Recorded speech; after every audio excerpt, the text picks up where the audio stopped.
നിരവധി മികച്ച സിനിമകളിലൂടെയും ടെലിവിഷൻ പരമ്പരകളിലൂടെയുമെല്ലാം മലയാളികൾക്ക് സുപരിചിതനായ അമൽരാജ് ദേവാണ് ഇന്ന് നമ്മളോടൊപ്പം.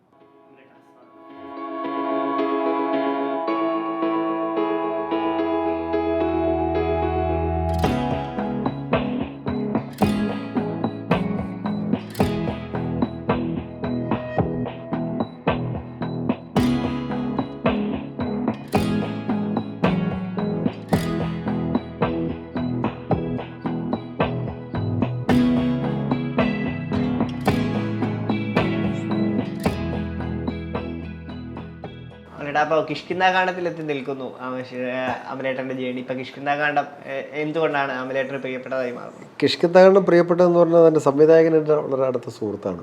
പിന്നെ അദ്ദേഹം ഈ സിനിമയിലൊക്കെ ആദ്യത്തെ സിനിമ തുടങ്ങുന്നതിന് മുമ്പ് തന്നെ കൊച്ചിയിൽ എൻ്റെ വേറൊരു സുഹൃത്തുക്കളുണ്ട്, സുവിയായിട്ട് അവരൊരുമിച്ചൊരു ഫ്ലാറ്റിലായിരുന്നു. അപ്പം ഞാനും ശർമ്മയും കൂടെ ആയിട്ട് ഞാൻ തിയേറ്ററിലൊക്കെ പുതിയ സാധ്യതകളൊക്കെ അപ്പോൾ അങ്ങനെ വളരെ ആക്സിഡൻ്റലി ഞങ്ങൾ ആ ഫ്ലാറ്റിൽ എത്തിപ്പെടുകയും ഞങ്ങൾ പിന്നെ ഒരുപാട് പുസ്തകങ്ങളൊക്കെ വായിക്കുകയും ഷെയർ ചെയ്യുകയും പല കാര്യങ്ങൾ സിനിമയെക്കുറിച്ചും തിയേറ്ററിനെക്കുറിച്ചും ഒക്കെ ഒരുപാട് ചർച്ചകളൊക്കെ. അപ്പോൾ അത് കഴിഞ്ഞ് പിന്നെ അദ്ദേഹം തിരിച്ച് ചെന്നൈയിലേക്ക് പോയി. പിന്നെ ഞാൻ എൻ്റെ തിയേറ്റർ ആക്ടിവിറ്റീസ് നമ്മുടെ കാര്യങ്ങളുമായിട്ട് ഇങ്ങനെ പോയി. പിന്നെ അത് കഴിഞ്ഞിട്ട് പിന്നെ ഈ പടത്തിലാണ് വീണ്ടും വരുന്നത്, വീണ്ടും ആ സൗഹൃദം വീണ്ടും റീ ഓപ്പൺ ചെയ്യുന്നത്. അപ്പോൾ ആ സൗഹൃദമാണ് എന്നെ ഈ സിനിമയിൽ എനിക്ക് ഏറ്റവും കൂടുതൽ സന്തോഷം ഉണ്ടാക്കിയത്. പിന്നെ ആസിഫിനായിട്ട് ഞാൻ മുമ്പൊരു ജവാൻ ഓഫ് വെള്ളിമല എന്ന് പറഞ്ഞ പടത്തിൽ ചെയ്തിട്ടുണ്ട്. അതൊരു 10 ഞാൻ ആസിഫിനെ കാണുന്ന സമയത്ത് ഞാൻ പറഞ്ഞു നമ്മളൊരുമിച്ച് എനിക്ക് ഓർമ്മയുണ്ട് 11 വർഷം. അപ്പം അദ്ദേഹത്തിന് അത് വളരെ കൃത്യമായിട്ട് ഓർമ്മയുണ്ട്. അങ്ങനത്തെ ഒരു ചില ഓർമ്മകൾ തിരിച്ചു തന്നൊരു സിനിമയാണിത്. അപ്പോൾ ആസിഫ് അലി ആയിട്ടുള്ള ആ ഒരു ബന്ധം ഇങ്ങനെ പറയുന്നത്, അത് മമ്മൂട്ടി ഒക്കെ ഉള്ള ചിത്രമാണ്. മമ്മൂട്ടിയുടെ ആദ്യത്തെ.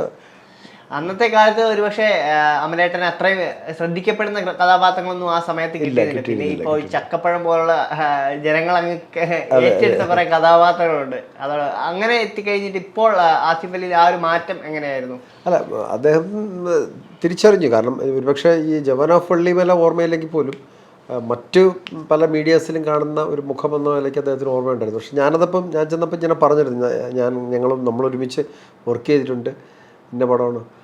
അപ്പോൾ പുള്ളി പറഞ്ഞു 11 വർഷമായില്ലേ ആ സിനിമ. അദ്ദേഹമാണ് എന്നെ അത് ഓർമ്മിപ്പിക്കുന്നത്. അപ്പോൾ അതൊരു രസകരമായിട്ട് തോന്നി. എങ്ങനെയാണ് ആക്ച്വലി അമലേട്ടൻ ഈ ഒരു അഭിനയ രംഗത്തേക്ക് എത്തുന്നത്? എനിക്ക് വളരെ ചെറുപ്പം തൊട്ടേ തുടങ്ങിയതാണ്. ഞാൻ 4ാം ക്ലാസ് തൊട്ടാണ് അഭിനയിച്ച് തുടങ്ങിയത്. തിയേറ്ററാണ് എൻ്റെ ഒരു ബാക്ക്ഗ്രൗണ്ട് എന്നുള്ളത്. അപ്പോൾ നാടകങ്ങളിലൂടെയാണ് ഞാൻ മറ്റ് മീഡിയാസിലേക്ക് വന്നത്. ഞാൻ അത് കഴിഞ്ഞ് കുറച്ചുകൂടെയൊക്കെ സീരിയസ് ആയിട്ടൊരു 10th കഴിഞ്ഞ് +2 ഒക്കെ ആയപ്പോഴത്തേക്കും, അന്ന് ഞങ്ങൾ പഠിക്കുന്ന +2 അല്ല, പ്രീ ഡിഗ്രിയൊക്കെ പഠിക്കുന്ന സമയത്താണ് കുറച്ചുകൂടെ തിയേറ്ററിന് കുറച്ചുകൂടെ ഓതൻറ്റിക്കായിട്ട് പഠിക്കണം, അറിയണമെന്നുള്ളൊരു ആഗ്രഹമൊക്കെ ഉള്ളിൽ തോന്നിയത്. പല പ്ലേകളൊക്കെ കാണുമ്പോൾ, ഫെസ്റ്റിവലൊക്കെ കാണുമ്പോൾ. അങ്ങനെയാണ് ഞാൻ സ്കൂൾ ഓഫ് ഡ്രാമയിൽ പോകുന്നത്. സ്കൂൾ ഓഫ് ഡ്രാമയിൽ നിന്ന് ഞാൻ ഡിഗ്രിയും PGയും കഴിഞ്ഞു. പിന്നെ കൊമേഴ്സ്യൽ തിയേറ്ററിൽ വർക്ക് ചെയ്തിരുന്നു, KPSCയിൽ അഭിനയിച്ചിട്ടുണ്ടായിരുന്നു, പരിഷത്തിൻ്റെ ഒരുപാട് നാടകങ്ങൾ. അപ്പം നാടകത്തിൻ്റെ എല്ലാ മേഖലകളിലും എല്ലാ തരത്തിൽ സ്റ്റേറ്റ് പ്ലേകൾ ചെയ്തിട്ടുണ്ടായിരുന്നു, ഇൻ്റർനാഷണൽ ഫെസ്റ്റിവലിലുള്ള പ്ലേകൾ ചെയ്തിട്ടുണ്ടായിരുന്നു. അപ്പോൾ അങ്ങനെയുള്ള പല ടൈപ്പ് ഓഫ് പ്ലേകളിലൂടെ ചെയ്തതിൻ്റെ ഒരു എക്സ്പീരിയൻസ് ഭയങ്കരമായിട്ട് എന്നെ സപ്പോർട്ട് ചെയ്തിരുന്നു. പിന്നെ ഇപ്പോൾ നമ്മുടേതായിട്ടുള്ള ഒരു ഓൺ പ്രൊഡക്ഷൻസ് ഉണ്ട്. ഒരു 3-4 ചെറിയ എൻ്റർടൈൻമെൻറ്റ് പ്ലേസാണ്, 1 hour ഡ്യൂറേഷനുള്ള. നമുക്ക് എവിടെയും, അതായത് പുതിയ ഓഡിയൻസിനെ തിയേറ്ററിലേക്ക് കൊണ്ടുവരാൻ വേണ്ടിയിട്ടുള്ള ശ്രമത്തിൻ്റെ ഭാഗമായിട്ട് ഞാൻ പഠിച്ചൊക്കെ ഇറങ്ങിയപ്പോൾ, അതായത് ഈ അക്കാഡമിക്കൽ സ്റ്റഡീസും, അപ്പോൾ നമ്മൾ പഠിച്ചിറങ്ങുന്ന സമയത്ത് ഉണ്ടായിരിക്കുന്ന ഒരു തിയേറ്റർ എന്നുള്ളത് 2 തരം, പൊതുവിൽ അറിയപ്പെടുന്ന 2 തരം, കൊമേഴ്സ്യൽ തിയേറ്ററുകളും അല്ലെങ്കിൽ സീരിയസ് തിയേറ്റർ എന്ന് പറയും. അപ്പം കുറച്ച് ആൾക്കാർ കൊമേഴ്സ്യൽ തിയേറ്ററിൽ അമ്പലപ്പറമ്പുകളിലോ ഉത്സവ പറമ്പുകളിലൊക്കെ വരുന്ന പ്ലേകൾ മാത്രം കാണും. പിന്നെ അല്ലെങ്കിൽ കുറച്ച് കുറച്ച് ബുജികളെന്ന് പറയുന്ന ആൾക്കാർ ഈ ഫെസ്റ്റിവൽ പോലുള്ള പ്ലേകൾ കാണും. അപ്പോൾ കോമൺ ഓഡിയൻസിന് പ്ലേ എത്തിപ്പെടാൻ, അല്ലെങ്കിൽ അവർക്കത് റീച്ച് ചെയ്യാൻ, അവർക്കത് കാണാനുള്ളൊരു സ്പേസോ അത്തരം പ്ലേകളൊന്നും ഉണ്ടായിട്ടില്ലായിരുന്നു. അങ്ങനത്തെ ഒരു ചിന്തയുടെ ഭാഗമായിട്ടാണ് നമുക്ക് ഞാൻ അങ്ങനത്തെ ലെസ് ലഗേജ് മോർ കംഫർട്ടബിൾ എന്ന് പറയുന്ന ഒരു സിസ്റ്റമായിട്ട് വളരെ ഏറ്റവും ചുരുങ്ങിയ പ്രോപ്പർട്ടീസും ചുരുങ്ങിയ സംവിധാനങ്ങൾ ഉപയോഗിച്ചുകൊണ്ട് 1-2 പേരൊക്കെയുള്ള ചെറിയ പ്ലേകൾ എന്നുള്ള നിലയ്ക്ക്. അപ്പോൾ അങ്ങനെ ഒരു അന്വേഷണത്തിൻ്റെ ഭാഗമായിട്ടാണ് ഈ പ്രേമലേഖനം എന്ന് പറഞ്ഞ ഒരു പ്ലേ തുടങ്ങുന്നത്. ഞാനും വൈഫും കൂടെ ചേർന്നാണ് അത് അഭിനയിക്കുന്നത്. അപ്പോൾ അതിനകത്ത് വേറൊന്നുമില്ല, ഞങ്ങളും വൈഫും കൂടെ ആയതുകൊണ്ട് നമ്മളൊരു ഫാമിലി ട്രിപ്പ് പോലെ പോവാം, നമുക്ക് ഇവിടെയും പോയി കളിക്കാം. പിന്നെ അത് ഡേ ടൈമിൽ നമ്മൾ ഒരുപാട് ക്യാമ്പസുകളിലൊക്കെ പോയി ഡേ ടൈമിൽ കളിക്കും. അത് കഴിഞ്ഞിട്ട് അവരൊരു ഇൻട്രാക്ഷൻ, അവർക്ക് തിയേറ്ററിനെ കുറിച്ചൊരു അവയർനെസ് ക്ലാസ്സൊക്കെ കൊടുക്കും. ഈവനിങ്ങിൽ വേണമെങ്കിൽ നമുക്ക് അങ്ങനത്തെ വായനശാലകളോ അല്ലെങ്കിൽ അങ്ങനത്തെ ഒരു റെസിഡൻസ് അസോസിയേഷൻ അങ്ങനെയൊക്കെയുള്ള പ്രോഗ്രാമിൽ ചെയ്യും. അപ്പോൾ അതിന് ഭയങ്കരമായ സ്വീകാര്യത ഉണ്ടായി, ജനകീയത ഉണ്ടായി, ഭയങ്കര സ്വീകാര്യത ഉണ്ടായി. കാരണം ആർക്കും ഡൈജസ്റ്റ് ആവുന്ന തരത്തിൽ കൊച്ചുകുട്ടികൾക്കുമായാലും വളരെ സീരിയസ്ലി തിയേറ്ററിൽ വർക്ക് ചെയ്യുന്ന ആൾക്കാരായാലും ഇനിയിപ്പോൾ നാടകമൊന്നും കണ്ടിട്ടില്ലാത്ത ഒരാളിന് പോലും അക്സെപ്റ്റ് ചെയ്യാൻ പറ്റുന്ന തരത്തിലുള്ള ഒരു കൺസെപ്റ്റും ഡിസൈനും ആക്ടിങ്ങും ഒക്കെ ആയിരുന്നു. അപ്പോൾ അങ്ങനെ അത് വന്നു. അത് കഴിഞ്ഞ് ഞാനും രാജേഷ് ശർമ്മയും കൂടെ ചേർന്നിട്ട് ശുദ്ധമുതളം എടുത്ത് ചെയ്തു. പിന്നെ അത് ഞാനും ജോസ് പി റാഫേലും കൂടെ ചേർന്നുകൊണ്ട് പിന്നെ തോമാക്കറിയ എന്ന് പറഞ്ഞൊരു പ്ലേ. അപ്പോൾ അത് ഈ 3 പ്ലേകൾ ഇപ്പോഴും കളിക്കുന്നുണ്ട്, വളരെ സജീവമായിട്ട് ഇപ്പോഴും കളിക്കുന്നുണ്ട്. അപ്പം ഓരോ ഈ കണ്ട ആൾക്കാർ തന്നെ വീണ്ടും വീണ്ടും വരുന്നുണ്ട് ഈ സിനിമയോടൊപ്പം തന്നെ. തീർച്ചയായിട്ടും. കാരണം സിനിമ എന്ന് പറയുന്നത് ഞാൻ സത്യം പറഞ്ഞാൽ സിനിമയുടെ പുറകിലേക്ക് അങ്ങനെ നടക്കുന്നില്ല എന്ന് വേണമെങ്കിൽ തന്നെ പറയാം. കാരണം ഇപ്പോൾ എനിക്ക് ചെയ്യാൻ നിരന്തരമായിട്ട് ചെയ്തുകൊണ്ടിരിക്കുന്നത് ഞാനിപ്പോൾ ഫ്ലവേഴ്സിലെ ചക്കപ്പഴം എന്നുള്ള സിറ്റ്കോമാണ്. അത് എല്ലാ മാസവും ഷൂട്ടുണ്ടാവും. അപ്പോൾ ആ ഗ്യാപ്പിലൊക്കെ ആയിരിക്കാം എനിക്ക് ചിലപ്പോൾ സിനിമയിൽ അഭിനയിക്കാൻ പോകാനോ അല്ലെങ്കിൽ ആരെങ്കിലുമൊക്കെ കാണാൻ വരും. അപ്പോൾ അതുകൊണ്ട് അങ്ങനെ ഒരു സമയം കിട്ടാറില്ല, അങ്ങനെ പോകാൻ പറ്റാറില്ല എനിക്ക്. പക്ഷേ ഞാനിപ്പോഴും അന്വേഷിക്കുന്നത് തിയേറ്ററിൻ്റെ സാധ്യതകൾ എങ്ങനെ കൂടുതൽ നാടകങ്ങൾ കളിക്കാൻ പറ്റും, കൂടുതൽ നാടകങ്ങളിലേക്ക് പങ്കെടുക്കാൻ പറ്റും എന്നുള്ള ഒരു ഇതിലാണ്. അപ്പോൾ ഈ പ്ലേകളൊക്കെ ഇപ്പോൾ കുറേ വർഷങ്ങളായിട്ട് ചെയ്തുകൊണ്ടിരിക്കുകയാണ്. പ്രേമലേഖനം ഏകദേശം 1800 സ്റ്റേജിന് പുറത്ത് പോയി, ശുദ്ധമുതൽ 500 കഴിഞ്ഞു. അപ്പോൾ ഈ പുതിയ ചില പ്ലേകളൊക്കെ ചെയ്യേണ്ടതിൻ്റെ ഭാഗമായിട്ട് ചില അന്വേഷണങ്ങളൊക്കെ നടക്കുന്നുണ്ട്. 2 പ്രോജക്റ്റുകളാണ് ഇപ്പം തിയേറ്ററിൽ ഞാൻ പ്ലാൻ ചെയ്യുന്നത്. ഒന്നൊരു ഇൻ്റർനാഷണൽ പ്രൊഡക്ഷനാണ്, പിന്നെ ഒന്നൊരു സോളോ ആണ്, ഒരു മൾട്ടി ലാംഗ്വേജ് ആയിട്ടുള്ളൊരു സോളോ പെർഫോമൻസ് ആണ്. അതൊരു 50 മിനിറ്റ്സ് ഉള്ള അതിൻ്റെ സ്ക്രിപ്റ്റും അതിൻ്റെ ഡിസ്കഷനും ഒക്കെ നടന്നുകൊണ്ടിരിക്കുന്നു.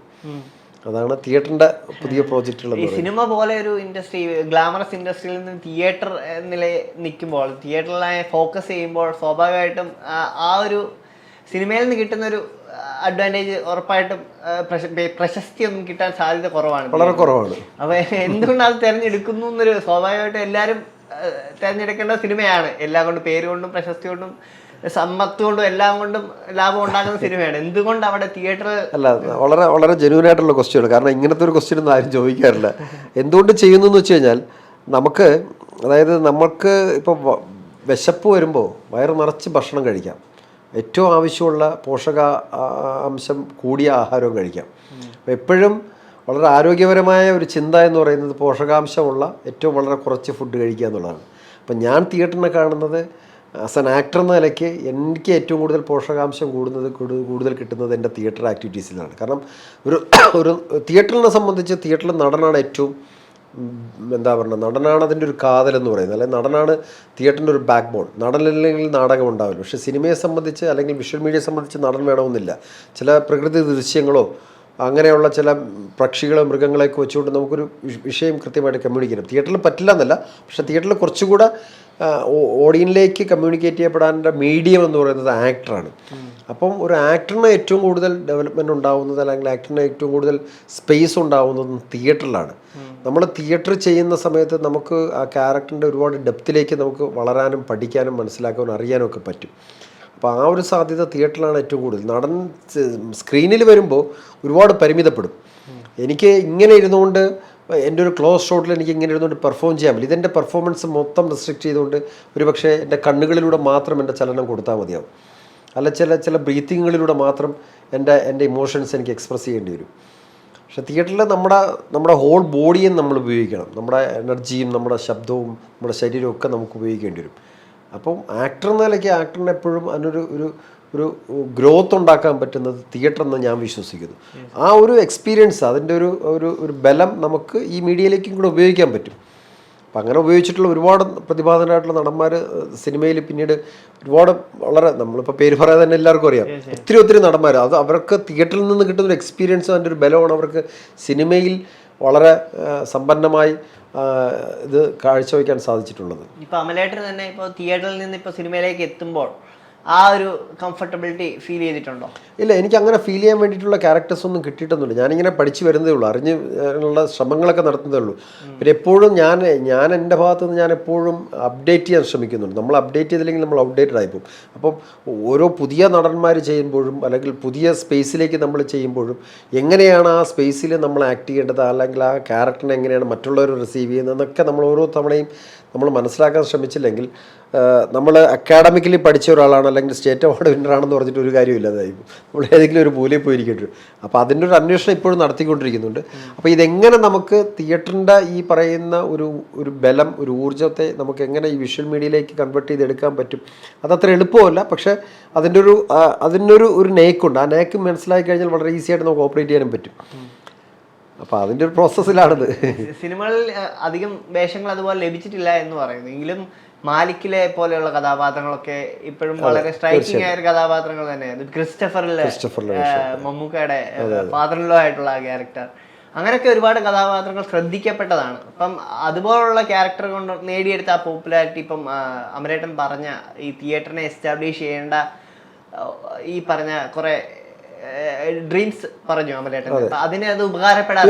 തീർച്ചയായിട്ടും. കാരണം എനിക്കിപ്പോൾ നാടകം കളിക്കാൻ പോകുന്ന സ്ഥലത്തായാലും എൻ്റെ നാടകം ആൾക്കാർ കാണാൻ വരുന്നതും അല്ലെങ്കിൽ എൻ്റെ നാടകത്തെ ബുക്ക് ചെയ്യുന്നതും എനിക്ക് ഒരു സിനിമാ നടൻ അല്ലെങ്കിൽ സീരിയൽ നടൻ എന്ന് പറയുന്ന ഒരു പരിവേഷം കൂടെ ഉണ്ട്. അതുകൊണ്ട് കുറച്ച് കൂടുതൽ ആളുകൾ കിട്ടും. പക്ഷെ ആളുകൾ വരുമ്പോഴും നമ്മളതിൽ മതിഭ്രമിച്ചു പോകാതെ നമ്മളതിനെ തിയേറ്ററിലേക്ക് തന്നെയാണ് പൂർണ്ണമായിട്ട് ഉപയോഗിക്കാൻ ശ്രമിച്ചിട്ടുള്ളത്. അപ്പോൾ അതുകൊണ്ട് കുറച്ചുകൂടെ റീച്ചുണ്ട്, കുറച്ചുകൂടെ ആൾക്കാരിലേക്ക് എത്തിപ്പെടാൻ ശ്രമിക്കുന്നുണ്ട്. എങ്ങനെയായിരുന്നു മഹേഷ് നാരായണനെ പോലുള്ള സംവിധായകന്റെ കൂടെ ആ ഒരു കഥാപാത്രം? ഒരു വല്ലാത്തൊരു അമേസിങ് എക്സ്പീരിയൻസ് ആണ്. മഹേഷിന്റെ വളരെ അടുത്ത സുഹൃത്താണ്. ഞങ്ങൾ ഒരുമിച്ചിട്ട് വേണ്ടത്തൊരു എഡിറ്റിംഗ് സ്റ്റുഡിയോ ഒക്കെ ഉണ്ടായിരുന്നു.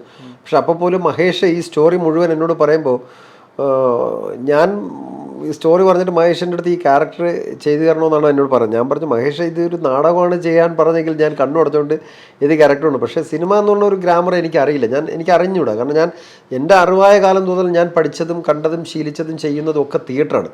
അപ്പോൾ ഞാൻ എങ്ങനെ ചെയ്താലും തിയേറ്റർ വരും സ്വാഭാവികമായിട്ട്. പക്ഷേ തിയേറ്ററല്ല സിനിമ ആക്ടിങ് എന്ന് പറയുന്നത്. അപ്പോൾ അതുകൊണ്ട് എനിക്ക് ഒരു ഐഡിയ ഇല്ല, എനിക്കറിയില്ല ഇതെങ്ങനെയാണ് ഈ ക്യാരക്ടർ ചെയ്യാൻ പറ്റുന്നു.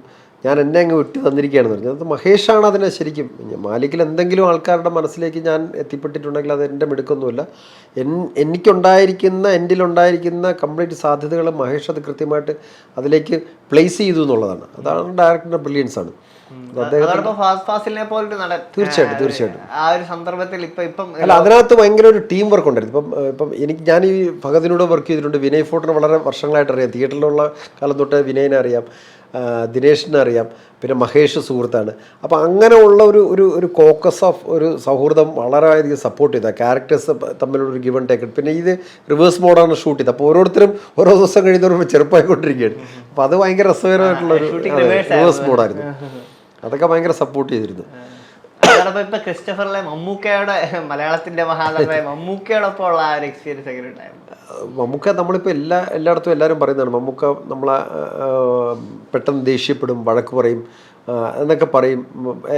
കുറേ ആൾക്കാർ അങ്ങനെ പറയും, കുറേ ആൾക്കാർ ഭയങ്കര സപ്പോർട്ടീവ് ആണെന്ന് പറയും. അപ്പോൾ എനിക്ക് വളരെ നേരത്തെ അറിയാം മമ്മൂക്കനെ, എനിക്ക് വളരെ വർഷങ്ങളായിട്ട് അറിയാം. അതും തിയേറ്ററിലൂടെ ഉണ്ടായ അതിനു മുമ്പ് അറിയാം. അതിനു മുമ്പ് അദ്ദേഹം പിന്നെ MTയുടെ 2ാം ഊഴം തിയേറ്റർ വേർഷൻ ചെയ്യുന്ന സമയത്ത് അദ്ദേഹത്തിൻ്റെ പ്രാക്ടീസിൻ്റെയോടൊപ്പം ഞാൻ കൂടെ ഉണ്ടായിരുന്നു, അതിൻ്റെ ആ ക്യാരക്ടറിനെ മോൾഡ് ചെയ്തെടുക്കാനൊക്കെ ആയിട്ട്. അപ്പോൾ അന്ന് കാലം തൊട്ടേ അതറിയാം. പിന്നെ അത് കഴിഞ്ഞ് പ്രേമലേഖനം 100 സ്റ്റേജ് കംപ്ലീറ്റ് ചെയ്തതിൻ്റെ സെലിബ്രേഷൻ, അതെ ഞാനും വൈഫും കൂടെ ചെയ്യുന്ന, ലക്ഷ്മിയും കൂടെ ചെയ്യുന്ന പ്ലേയുടെ 100 സ്റ്റേജ് കംപ്ലീറ്റ് ചെയ്തതിൻ്റെ സെലിബ്രേഷൻ മമ്മൂക്കയായിരുന്നു എറണാകുളത്ത് ചെയ്തിരുന്നത്, ചീഫ് ഗസ്റ്റായിട്ട് ചെയ്തിരുന്നത്.